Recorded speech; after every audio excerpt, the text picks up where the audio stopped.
waad arkayseenu hadda workshopkii uu noo dhamaaday labada cisho ahaa saad u sheegteenna waa jaamacadaha wadannada af Soomaaliya jaamacadaha af Soomaaliya ku hadlay Geeska Afrika oo ay ka mid tahay Djibouti oo runtii ka soo gaari weyda Ethiopia oo jaamacadda Jigjiga basically ah Somaliland oo jaamacada ka soo qayb galeen Soomaaliya oo kuwa Puntland iyo South Central iyaguna ka soo qayb galeen ayaa labada shirka waday iyo Amoud Foundation oo iyaduna xiriiriyaha noo ahayd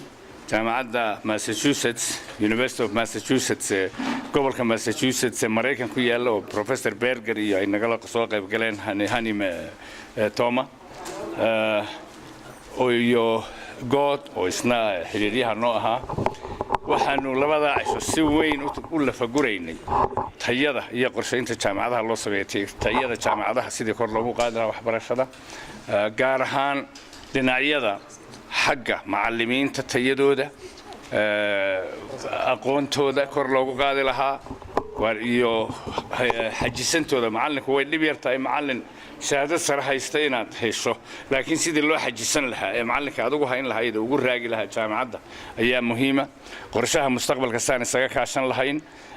waxyaabaha kale loo baahan yahay soo hadal qaadnay walow ay taasi ka muhiimsanayd oo ah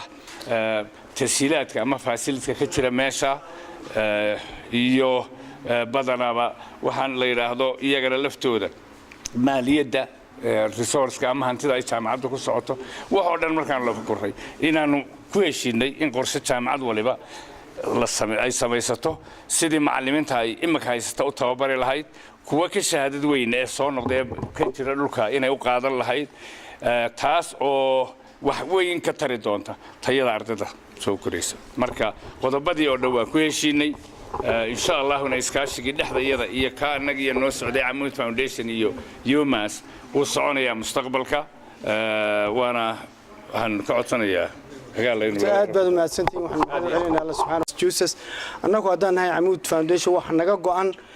inaan wixii karaankayaga la qabanno walaalahayaga Soomaaliyeed meel kasta ay joogaan tan waa tii ugu horeysay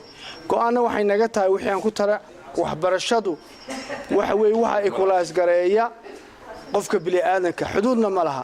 marka annagu way naga go'an tahay aniga oo ku hadlay magaca boardka Amoud Foundation iyo donorskayga lacagtana siiya oo aan ahayn dawlado qof walba oo muslina oo muxsina oo North America degan annagoo ku hadlana magacooga aad iyo aad baan waxaan ugu mahadcelinayaa Dr. Joseph Berger Hana iyo Mr. Mohammed Farah God oo isaguna ka socda University of Massachusetts waqtiga ay soo qaateen ay waqtigoogii isku soo dhibeen inay halkan yimaadaan inay wax nala qabtaan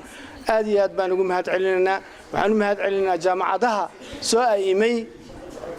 invitation kan u dirnay oo Professor Sulaiman oo aad uga shaqeeyay 3 sanadood bay nagu qaadatay waxaan Ilaahay ka baryaynaa hadii Ilaahay yiraahdo inay 3 sanadood kale nagu qaadan intaan soo noqon lahayn waa inay naga go'an tahay mar koowaad mar labaad mar saddexaad inaan dadkayga annagu wax u qabanno meel walba ay joogaan marka dambe insha Allah waxaan filanaa in Djibouti iyo Garissa University oo Northeast-kiina ku taalana aan soo casuunaa hadii Ilaahay yiraahdo wassalaamu alaykum wa rahmatullahi. Yes, I just want to say that it's been an honor and a privilege to be here